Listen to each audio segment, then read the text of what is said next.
Madam madam madam మీ 50 rupees నోట్ని పడేసుకున్నారు మేడం. మీరు చాలా అందంగా ఉంటారు madam. Thank you.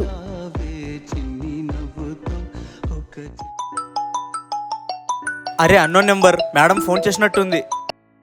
Hello hello baby, panipuri taste ఎలా ఉంది?